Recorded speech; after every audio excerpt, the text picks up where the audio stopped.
So we all know as entrepreneurs grow that their time becomes their most precious resource. And so as I started to observe and watch and just kind of pay attention and pop into different rooms, I'm basically going to share what I observed, what I've applied, and why I perceive that it's working, since nobody knows, right? I am not a guru. I'm sharing what I've found and how I'm seeing that in outcome.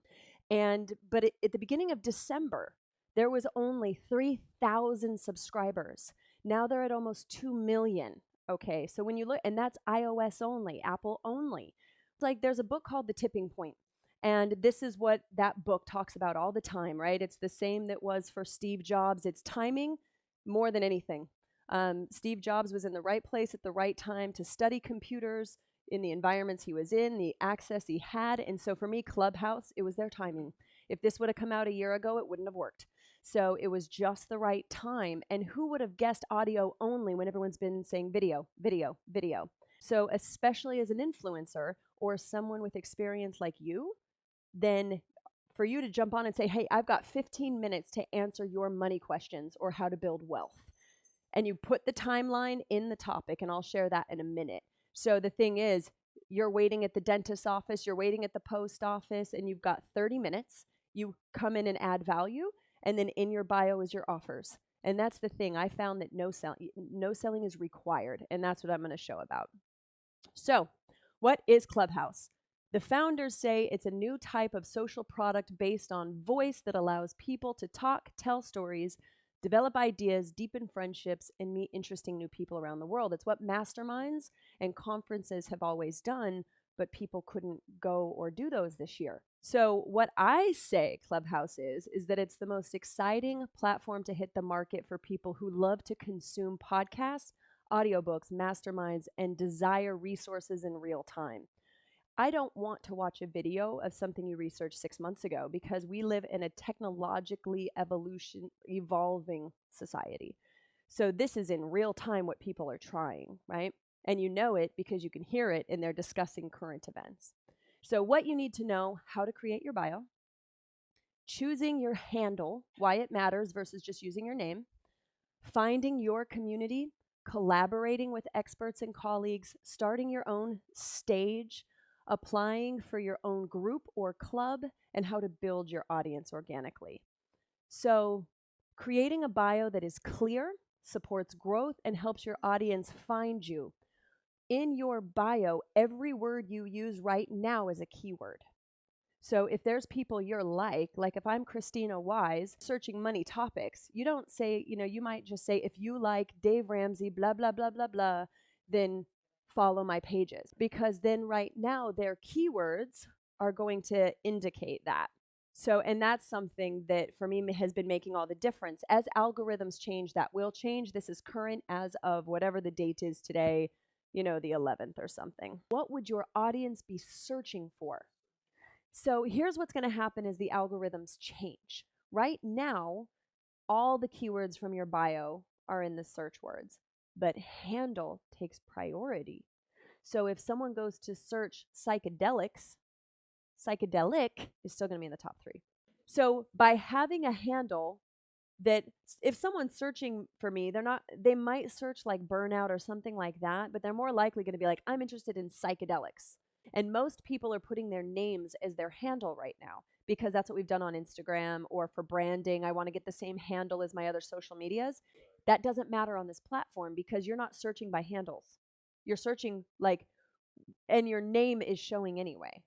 Where on Instagram, you don't see their names most of the time. You're like, oh, you're at Feather on Instagram, but then I don't even know your name. So here I can already search your name, and your name is what shows in the rooms anyway. So the handle is just so people know that it's you. So it's like, I'm Cole Whitty at Psychedelic is my handle. If someone's coming on looking for spiritual things, it's like when you look back on Instagram, the people that got, at dope, and you're just like, oh man, if I would have known, if I could have.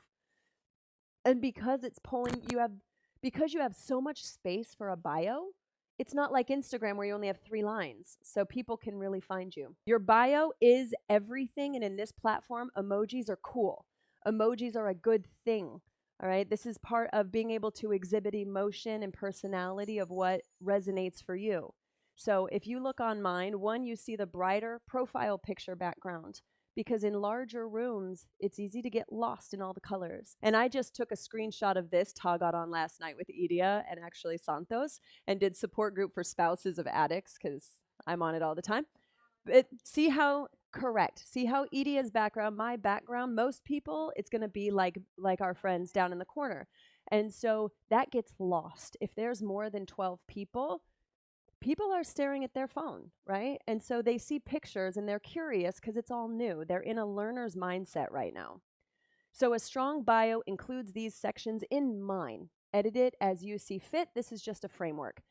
Thought-provoking opening statement, right? What about you would get someone to click on it? So it's a thought-provoking statement to want more information. So the next is your weekly Clubhouse schedule. Commit just like a podcast. I do Tuesdays and Thursday mornings at 10 a.m. from 10 to 11. I stop on time as much as possible so that I'm honoring the panel speakers. And that's my agreement to them. You join me, you will leave when I say so. So I put in my bio when my Clubhouse schedule is, so people are like, oh, she speaks on this twice a week. Then after that, I talk about you. Small bio. Think when you submit for a podcast.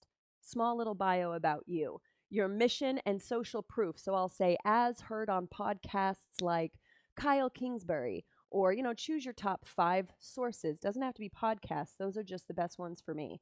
So I can be like, oh, check out Luke Story's podcast and Kyle Kingsbury's. Again, it adds keywords into my bio, right? And then I'll talk about favorite topics I like to talk about. So kind of my expertise of as far as awareness, without calling it expertise, but just like my favorite things to talk about. Other random stuff. Add some personality. Let people see you because this is a platform. It's about voice. Like they want some personality. And then experts you relate to. So then let's take a look. Because I'm going to actually pull up my Clubhouse on this screen so that I can show you what it looks like. So you can use on iPad or iPhone with Clubhouse. You cannot use just a Mac. It's an app. So now we're in Clubhouse. When you first open Clubhouse, this is typically what you're going to see. This top is like the upcoming classes. And then here we've got what's live right now. You can. So here's what I invite. When you first join the app, go to this Explore and choose 100 people that you have a similar audience to or that you share interests. And the people that are your colleagues that you would have panels with. So people that maybe you don't talk about both money, but you talk about entrepreneurship or you talk about investments. I'd also be looking at CPAs because if you find some prominent CPAs, you share audiences because it's people that are exploring their relationship to money. And then you also help build an audience with no competition because you don't offer the same thing. So this is where you get creative. Choose 100 to start because that way it's going to start to bring you a feed that is going to be more interesting to you. And I also added a lot of friends because that's great conversation and relationship building. So now if you go to my profile, now we can kind of go through my bio. So those 2 statements for people right away give some idea of where I'm going. And then I put just a couple tags of who I am. Keynotes so that people can, if any of those pique their interest. And then as I scroll down, this is that second section. Check out weekly shows on Clubhouse.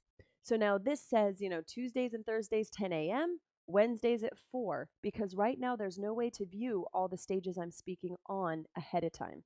And then I put my location because I can't tell you how many entrepreneurs I've met because they're in Austin too. And they're like, let's grab coffee. Let's, meet up for lunch. So I put the little pin with what city I'm in. And then this is more of like that tag of what my purpose is or what I'm here to do. This is something else that I've been doing. And I'm going to show how. Text Cole to 22999. What that does is it sends you my direct contact info. Yes, you can DM me through this, which we'll get to at the bottom, but it goes through Instagram, which means that you have to go off the app. If someone wants to get a hold of me now, most of these text companies are a full number, but you can't copy it. So I have to copy the number down. And so I'm making it as easy as possible to get in touch with me. as heard on podcasts like Life Coach School with Brooke Castillo, right? The Mindset Mentor, Mike Dillard, Kyle Kingsbury, because all of those, if someone searches for those keywords or those names, I still pop up in the top 5.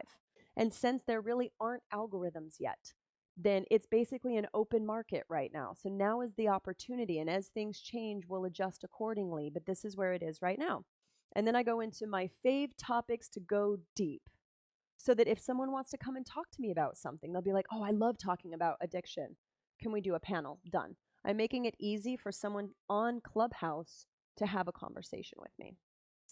And then I say other shit I geek out over. These are other things I love: epic romantic partnerships, Peru, shamanic traditions, mysticism. At the top, I'm talking about the science of psychedelics. This helps bring it around that I have studied it in a shamanic level too. And then I evolve mine over time as I see other people's profiles when I'm on it. I go, oh, I like that. This is just a framework. I'm an expert of my perspective of all these things. That is true. And the great news is no one can ever argue that. So, and then I say, if you love biohacking and are inspired by Ben Greenfield, Dave Asprey, Tim Ferriss, Sean Wells, Rob Wolf, Aubrey Marcus, or into all things psychedelic through shamanism, mysticism, or plant medicine, and then I list those common searches that people have, right? So that, going back to that keyword search right now, that's people I'd be in alignment with. I'm in the top 5, usually the top 3 of the search. And so, and then if you look here, you want to make sure your Instagram is synced.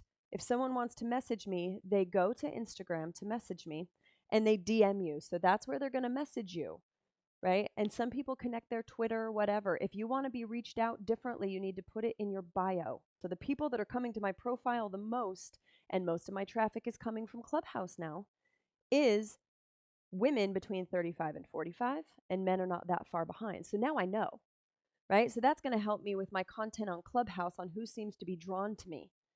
So that's been hugely valuable, and it'll show me through my insights how my metrics are trending. And if a lot of people are coming and they're not interacting, I may want to tweak my content a little bit. Because if they're not liking posts, then I may not be creating the content they're looking for coming from Clubhouse. Now I'm going to start shifting more to talking more about psychedelics on here because that's what people are following me for. So this account's going to have to shift too, right? Otherwise, they're going to get here and be like, huh? That's not what you were talking about, because that's what they're looking for. So now I can go back to Clubhouse here. You can, down here is all of the groups I'm a member of. And you don't need to worry about right now the clubs I'm a member of yet. But clubs you find through that same search of people, you'll see clubs there. Don't worry about that yet. Yeah, well, the thing is, clubs are not really doing anything yet. So I wouldn't worry about jumping in on clubs until some more things change. It's more important now to get doing posts and apply for a club. Don't worry about interacting with clubs yet. So this is where you can see what club someone is in. So if I click on a club, right, our mission, it's like a mission statement, and then it shows the members. So it can be good to go to a club, and in that same search, if you just put money, it's going to show clubs first, right? So if I come over here and I want to know about clubs, I go back and I want to know about psychedelics. I can click clubs, and now I can see all the clubs. So if I'm looking for people to follow, I may go do it that way, right? So if I go, oh, okay, well, who's this person in the psychedelic clubhouse? I can see who the members are. And I usually know people that are already popular in the field, so this gives me the opportunity I can just flip through and see them. Now, this little envelope on the top of the page that's got the little envelope in the letter, that's your follows. You earn more follows the more you host and moderate and are a speaker on panels. That's how you earn more invites. Or if you add yourself to the waiting list, then how it determines if it's someone that's going to fit, whoever is saved in your phone as a contact, if you're in their phone, it shows through that you're connected through mobile. So it boosts, you basically vouch for them to come in that they're a real person. If there's people that are on a wait list to be approved and it pops up on your phone, totally, that doesn't use your invites if you have some. That doesn't count. It's a way for them to verify that they're real people because it's your friends. So you can just pop them in. And it shows you as their like sponsor kind of. You let them in. Um, so now when you click on this middle one, this little calendar, if I click that, this is upcoming for me, which means anyone I'm following that's going to be on a panel. This is anyone that is following me here. If I want to see what's happening for all of the events coming up today for Clubhouse, I just click all upcoming. And it's going to tell me everyone that has scheduled. Now, again, as they create algorithms, that's going to change because then it's going to kick in more that interest you versus everyone. So for now, that's why it's a free for all. And then there's my events. So these are all the ones that I have coming up, right? And anyone that has been selected to be on that panel. But only I can see this in the speakers on here. The beautiful thing here is I can schedule them here. So I just click this, I create it, add co-host. The thing that's genius with this is after you schedule, I can hit it, do add to calendar, and it puts it right into my calendar with the link. This little bell also tells me how many more people are following me since, if I've been pinged into rooms. Here's the thing, especially while it's new, do not turn your notifications off except at night. Don't. Because the app sees you as not engaging, and if someone's trying to ping you to a room that could be applicable to your audience, right now is the time, at least for the next 30 days. And if your notifications are turned off, you won't know someone pinged you to join a panel, because even if they ping you, you don't have to go.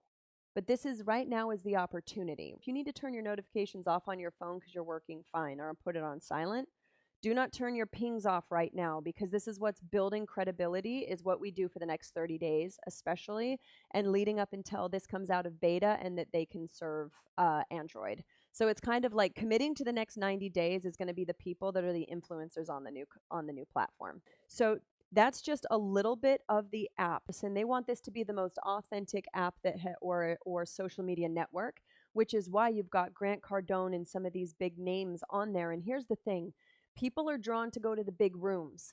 Unless it's information that you want, don't go to the big rooms. Go to the 15 to 30 people rooms. Yes, because the thing is, like, I've met some amazing entrepreneurs and game changers because they've heard all that stuff. They don't want to be in the big room. They're looking to connect because, the big influencers have dropped gems. I'm not saying they haven't, but for where I am, I'm looking for collaborators, not mentors in this moment, because I kind of went through a big mentor stage the last like 7 years, So now it's like, who can co-create with me? So now I'm going to talk about what I use and why. What I mean by what I use, Textedly is the company that I use for text messaging. So there's tons of text companies. I just liked this one because I could ask for a short code. When you first go to sign up, they tell you have to have a long phone number. And I said, no, I want a short code. And they said, okay, here you go, because I wanted it to be 22999. I wanted it to be easy for people to get my information. I'm not looking to campaign something I'm selling through text right now. I'm looking to connect with as many people as possible through texting. So it's a little bit different in the reasoning, and I'm not going to get into that necessarily, but I want to know who's my team in this next growth. So when they sign up with my text Cole at 22999, they get my cell phone, my direct cell phone number, because you know what? Nowadays you can find it anyway. So if someone's trying to get at you or whatever, they'll find it. So I've just decided that no one's out to get me, and that you can have my number, because I trust that now usually people are over the top protective of it, because they're like, wow, that's a responsibility. So I love this. It's like 20 bucks a month, and then you can add more keywords. So if you are doing a program, I can say, cool, text optimize to 22999 to hear about the next mastermind. Because text messaging, here's the thing. There's tons of research that text open rate is 98% higher. If someone goes to my Instagram, they're going to tons of people's Instagrams right now. So the likelihood they're going to remember, oh, what was that girl's name? But if they text right away, they have my contact info in their text. So I'm skipping that noise. If you really want to connect, comments are great. If you want to connect, text this and then schedule a time. And I created a link so you can actually book 30-minute, let's, get to know each other. So it all comes down to intention. What is your intention on this platform? Are you looking to connect? Are you looking to share content? What is your intention in your business and in your life, and who do you want who do you want to be a part of that intention? Because it's going to change how you show up and contribute and collaborate and all that stuff. So contribution, if people especially in Clubhouse right now, are looking for contributors. So it's coming and bringing your best stuff, because right now it's like a contest to see who can give the best material as fast as possible. And that's kind of like, it's like this, no, here, you get a car and you get a car. But the thing is, it's proving who really knows their stuff. And they know there's not a competition. If I resonate with you, you'll come to me. You're not paying me for my content. You're paying me for applying the content and being able to have me walk you through it. So you can know everything that I know. I'll give it to you. If you want to actually walk through the process, then come be a part of the program. Right now, they want radical honesty. And when someone asks a question, be like, you know what? I don't know. What would you think? You're also getting copy stalking from people that have been in a process and in a cocoon for a year. You may not know exactly where your clients and ideal audience, what they're thinking. So it's also a huge opportunity for content creators while this new thing is happening to explore your audience. Celebration is huge on this platform. So if someone brings you up on a panel, the thing, and if you're bringing someone up, take that 30 seconds to celebrate what you perceive they're good at. Do that, because not only does it help boost their credibility to the audience that it's watching, but it makes them feel really good to give their time to be there. And let's say they were only going to pop on for a question. Now they're going to stay with you for 30 minutes, right? And then on the flip side of that, when I'm bringing someone in, or someone brings me to the stage, because it's called the stage when you join the conversation, then I'll be like, oh man, like Heather Havenwood has been doing like killing it on Clubhouse, okay? And so when I'll get up, if it's Heather's room, she'll be like, oh, Cole, you've been such a huge part of my process and, my growth this year. That just boosted what now everyone's gonna be like, well, who's Cole? Oh, I need to see Cole, right? Because if this woman who's moderating the room loves her, or is hosting the room says she helped her, then I need to know who she is because I respect her.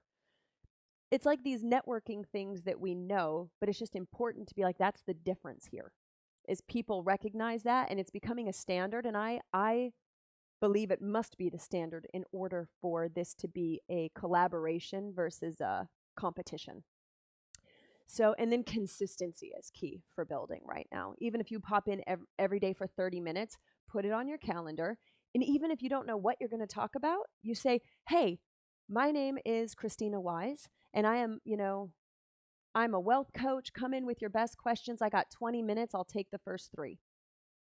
So on Clubhouse, there are no experts, only people with more hours on the platform. As of December, it had 3,500 members. By December, it crossed 600,000 that was like December 18th. By the end of the month, it was said to be at just under 2 million. That's unheard of, okay? So that just goes to show, and that's without any Android, which is half of the users on this planet. So this is just to give you, this is some of the fact from Clubhouse. More speakers is better, because when someone's on stage with you, it notifies their audience that they're on stage. So when it comes to organic growth right now, more speakers on stage is actually better, because you don't have to do all the talking either. So we can still, like I tell people, click me anytime. If I can't come up, I won't. That's it. So we can add you anytime, and you can raise your hand. On the app, there's a little like hand raising button so that we know you want to come up. So that's the other way you can signal if it's your friends up there, or if there's something you want to contribute. Right now, do not assume that, right now there's no hierarchy of expertise, by the way. Like, you have people that have built billion-dollar companies and people bringing in first-time entrepreneurs because they're sharing different perspectives and they're fielding questions. So if I'm bringing up people for questions, after they answer it, you can click their picture to move them back to the audience to keep it so you know who you're talking to. And it gets a little cluttered on stage if there's a lot. I tend to keep it like, once we're reaching like 12, then it starts to be a lot, just to try to watch for things. And for me, it's just a lot of stuff going on. So more speakers is better, even though it might feel counterintuitive. Somewhere between 5 and 15 seems to be the sweet spot. Help speakers share the stage. It's not as rich or engaging a conversation when one person dominates the room. So when you're a speaker or you're joining a stage, short and concise comments, get to the point. Be mindful about not going too far into story. I tend to bring myself back around if I've hit 3 minutes. That's too long. And so I kind of pay attention to those on panels. It's like direct answer the question. And if it's a longer answer, I'll say, I'll say, look, here's the short answer. And if you want a longer explanation, hit me on Instagram. Just as you start interacting, you'll see. And then don't be shy about managing the stage. Moderating the stage is a skill. Okay, so you'll have people try to kind of take over or change direction. And so, as with the stage, every couple of minutes, so let's say it feels like a little pause of like a concept, you reset the stage. So you actually say, all right, I'm going to take a moment to reset the stage because the audience is in and out. They're changing. So people listen for a minute or two and they kind of decide if they're going to stay, which is why the short, concise answers are valuable. And so you just have what's your intention of the room, right? Maybe that day you're not taking a bunch of questions or you're going to take them at the end. Maybe you're in a conversation with Ron where it's you and Ron's conversation, you're going to take questions at the end, right? So that it's not, you actually have something you want to specifically share about. So then as you guys start sharing, you can turn off hand raising so that it's not distracting. Otherwise, you keep getting bleep in the headset and it can be really distracting. So then you just turn off, you just click the little hand button and it'll turn off the option to do that. And then every couple minutes you go, I'm just going to take a second to reset the room. So here I'm with my friend Ron Lynch, who is, one line description, who has done XYZ LMNOP. And we're here discussing blah. And we will be taking questions at the end, so stick around if you'd like to ask one of us a question. Back into it. So think like 1 minute. 1 minute reset. Keep it quick. People know what to expect and like how that helps them read the room of like what's the intention here and decide if they want to stay. So anytime, and you'll start to intuitively feel it, like, oh, I'm going to reset the room. And go watch other rooms. Heather's rooms are nailing it now for moderation. They have a host and a moderator when it's a large panel. The host gets to be the one that's just like, MC. The moderator's the one that will reset the room, that will bring up questions when it's time, turn on and off comments. Like they're the manager, the event manager, basically, a stage manager. And so if it's just you and Ron, you don't need it. When you're talking like 4 or more speakers, then it's better to have someone else be the bad guy where it's like, all right, well, we've only got 10 minutes left, guys, and they're busy, right? Then you don't have to be the one turning off the engagement. They get to be the policer of time and protecting everyone involved, and it just helps everything be clearer. So that's been really valuable. Develop your own style. It's not a science, it's an art, so experiment, try multiple moderation styles, have fun, find what works for you. Here's some of the rules of Clubhouse for them. Be respectful, obviously, right? Or hopefully it's obvious to you. Speaking in a voice that conveys rich content because there's so much nuance in what you have to say and how you say it. My numbers totally started to change when I slowed down and took little pauses because there's a lot of people talking and really feeling the resonance of my voice drop into my chest and my heart and just be like say someone just shared something, I can feel the emotional charge behind it. I'll first acknowledge what they said. Say, wow, thank you for that. And thank you for caring like you do, because of whatever reasons. So it's like really validating people's feelings is what adds to the authenticity, not I'm just here to speak to you. I'm here to communicate with you. I'm building rapport and intimacy. And the more that you acknowledge, that becomes like fan for life, man.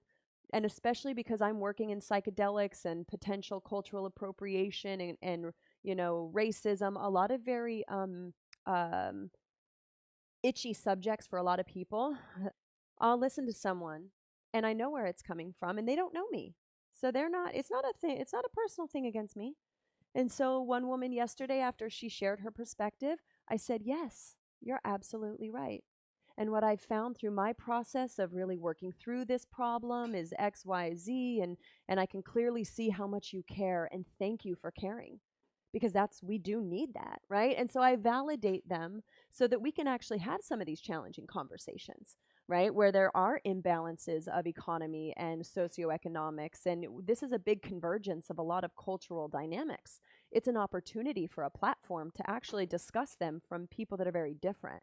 And so I decided I don't take things personally, and I validate. And if someone comes in very angry, I'll say more about that. And I support them emoting. Within 2 minutes, they're through it. And I'll be like, wow, it really sounds like this has been challenging for you, regardless of what it is or what it has to do with the room. I validate them, and then I'll redirect back and say, I hear you, and you're right, and I understand, and today this is what our topic is, and I would love to do a panel with you to discuss this in more detail. No one ever hits me up to schedule one. They don't. And I'm down for it at any time. But it's just that's a different platform. Let's then actually bring attention and the intention and attention that is required for that conversation, because we're not going to answer that in these 3 minutes. So let's create the attention for that conversation. And that always makes people feel validated, which is usually what they're looking for. And if they do want to sit and talk to me about it, let's do it, right? Back through here. So be respectful, share the stage, be mindful of diversity. So here's the thing. If it's a mostly white panel and you see that there's Black folks or other non-white folks in the audience, invite them to come join the conversation, because we do live in a racially biased society. That is true. And just by recognizing, like, oh, wow, there's a lot of people watching right now that are not represented on the stage. That doesn't mean you start pinging them to come. You say, I call it like it is. Say, look, I am observing it's a mostly white panel right now, and I would like to bring some more, I would like to include more voices. Not I want diversity, I want inclusivity. I want to hear your perspective, which right now people are looking for more evolved emotional intelligence than anything else, than any other expertise. Are you aware of what's going on in the world? You don't have to be an expert of it. Are you just aware? Don't fanboy and fangirl people. There are celebrities that will pop into a room with you. And I noticed this multiple times, and this is their fact sheet. I didn't create this. This is Clubhouse's. In it, they say don't fanboy. I've watched celebrities or people come on. They're new too. They don't know what's going on. And then someone will go, oh, I see, Ashton Kutcher's in the room or whatever. It's like, don't do that. Let them be there, because this is equal. This is an equal space. We're actually looking for equality within this space and equal contribution. No hierarchy, celebrity or otherwise. Let them be there and be themselves, not your idea of them. Welcome the newbies. So when you see those little party hats, those are the new folks. So if you're doing a panel and you see all those party hats, be like, well, I'm seeing we have a lot of new people here. So this is called resetting the room. And what we do there is, again, awareness. You have the opportunity to be aware of what people are participating or that they're new to this. So teach them a little bit. You're so nice. Thank you. Oh, I'm going to reset the room. Resetting the room means, teach, welcome. We're all new, right? Or people get up and say, oh, it's my first time speaking in here. Be like, hey, we all had that day. Welcome. Know that your voice is welcome here, right? You're getting that nourishment and nurturing. And that's huge on Clubhouse, is to really embrace new folks. So Ta and I have something we call the roadmap to intimacy. First, that's why with everything I explained so far, can you tolerate people with different perspectives? Can you honor that without needing to change it or agree or whatever? From there, you can accept it. When you can accept someone, they feel safe. Once they feel safe, they'll get vulnerable. After they're vulnerable, then you have connection. And only after connection do you have intimacy. And this platform, people that are understanding intimacy are the ones with the fastest audiences. So, requesting a club. This is the website you have to go to start your own club. It's not public yet because they have to do it all manually right now. So here on requesting a club, so because they're doing it manually and it takes them about 3 weeks as of now to do it, because they have to build it on the back end.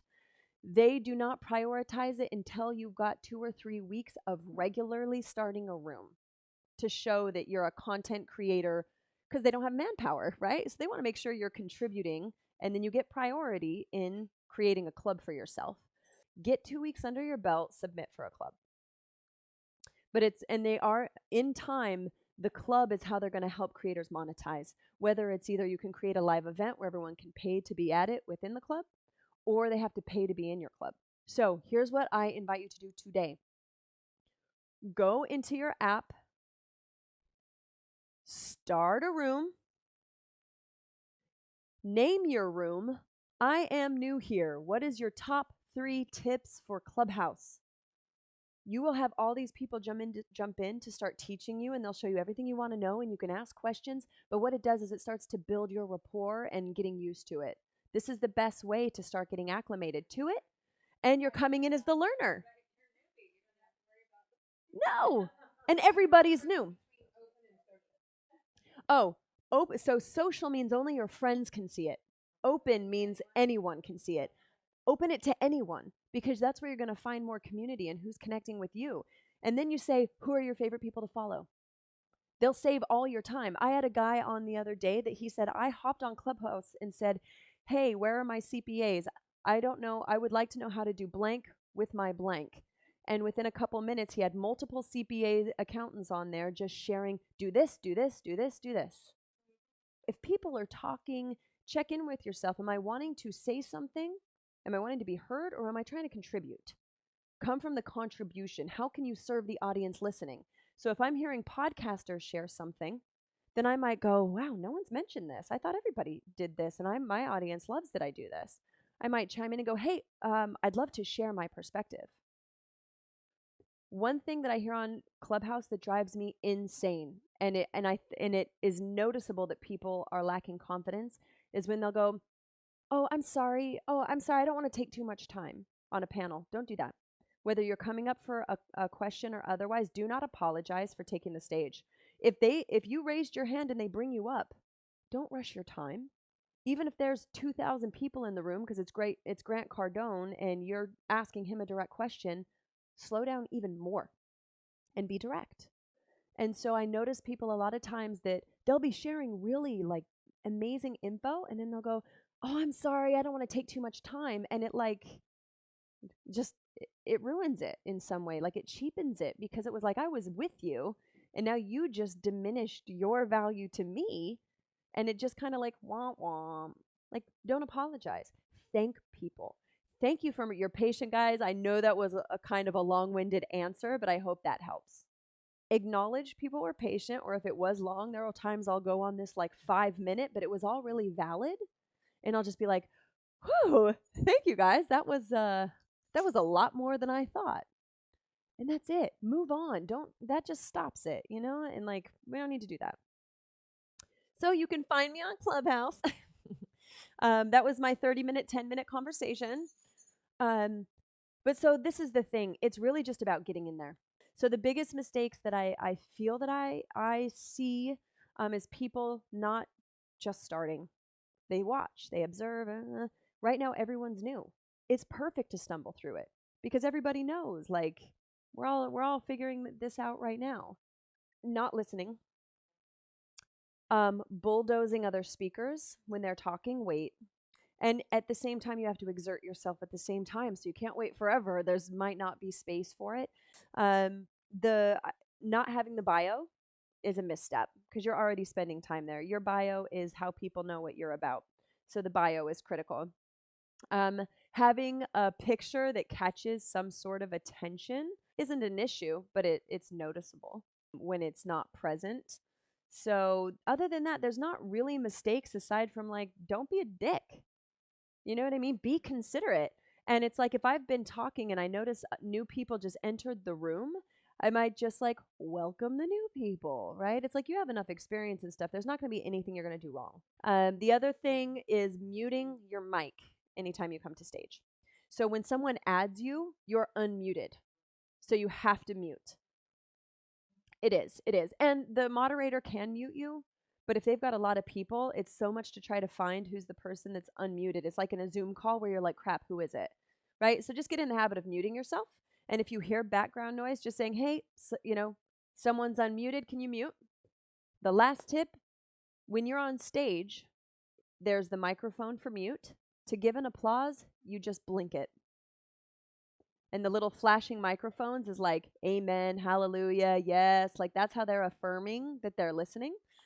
And sometimes on panels, if it's close friends, we will unmute at times, even just to laugh. I'll unmute it to giggle because it brings more authenticity to it, depending what we're talking about.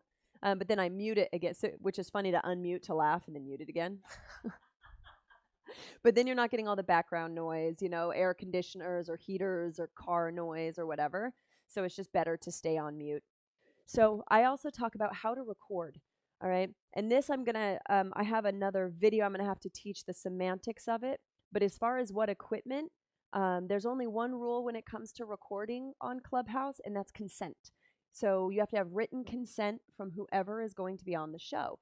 Now, if it's guests I'm having, I don't do written consent. They're my friends. We know, we have an agreement. Like Keith and Michelle, we record everything and you can share everything. Like we've clearly communicated that to each other. However, not everyone is. So in my titles, I always put if I'm recording the conversation. Now, you don't have to put it in the title.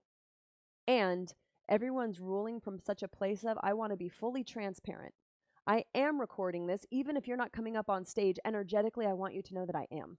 Because it's a different energy. And if people feel like, oh, I didn't know that, it can make them feel unsafe because we all have so many ways we're being watched or perceivably being watched that it can make people nervous. Then we lose authenticity, right?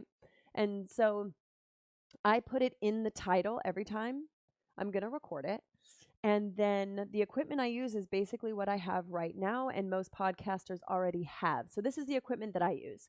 It's the H4n Pro Zoom recorder, which is what most podcasters, they use some version of that. I've got a microphone cable or an auxiliary that goes from 3.5 quarter inch or auxiliary down into a regular microphone end. Now XLR, yes. So that way, when I have this on Clubhouse, the audio goes into my recorder so that I have the people talking. And then I have to have a microphone that goes into the recording so that it's high quality. But then my voice for Clubhouse is actually captured here. So you have to be close enough to it, just like you would be normally, so that they get clear audio. But the recording is going to be equal here. So for the podcast, I'm going to get that same high quality. I do an auxiliary from the speaker into a recording device so that it all records here. And then, of course, I have to have Grey Goo, my mini Yoda, as the demonstration. So here's the two opportunities for podcasts that I see. One, if we use Spiritual Boss Babe podcast, for example, for Stephanie, she already has shows scheduled out really far in advance right now. What she can do is the day that the episode comes out is bring that person into Clubhouse and say, right, and then in Clubhouse you say, Ron Lynch was on my podcast, the episode came out today and we discussed this. And one of the questions I got through Instagram was this, and you just discuss what you talked about on the podcast. But this starts to create an infrastructure for people who listen to your podcast to know they can come, the day that it comes out, Ron comes live on Clubhouse, so I can actually ask him questions. So it brings more audience again. And then what happens is on Clubhouse, since it's not automatically recorded, because then you wouldn't have to record the Clubhouse. But because it's not recorded, people are listening and they're like, I love this guy. You're like, hey, our podcast episode came out today. We talk about this in great detail. So go to the link in my bio in Instagram and check out the episode. So there's so much more organic growth in Clubhouse right now than you're connecting the two. Now, if you have someone on Clubhouse, I can record it. And in the recording, I'll tell people, this is the recording for my podcast. So if you're just tuning in and you want to hear the whole conversation, you can head over to, Spotify, because mine I release like 2 days later. And I'll be like, it'll be out on Friday. So subscribe now so that you don't miss it. Go to my Instagram, check it out. But the beautiful thing is then if people didn't have time to stay for long, then they hurry and go subscribe for the podcast. so they get to actually hear the conversation they missed. So I feel like those are the two opportunities for Clubhouse, is to fully record it there when you can, because then if Ron's on your stage and it's recording, it'll tell everyone you're live recording, and if they're liking the convo, they'll subscribe. Or if it's pre-recorded, then just start setting the standard on your podcast. Like, by the way, the day the episodes come out, we are live on Clubhouse, so you can ask questions about the episode. Make it about the episode so it stays with the show. And it was like, come talk to us about your biggest takeaway from the show that we can dive deeper into. Create intention, create expectation, and how you're going to utilize it, right? But then that way you have all these new people on Clubhouse seeking. Anyone on your podcast can come interact more. So you're getting this like cross culmination that's really powerful. That is all, my friends. No time like the present to dive in, dig deep, and show up for humanity in all of the ways your heart, mind, and body desires. See you in Clubhouse.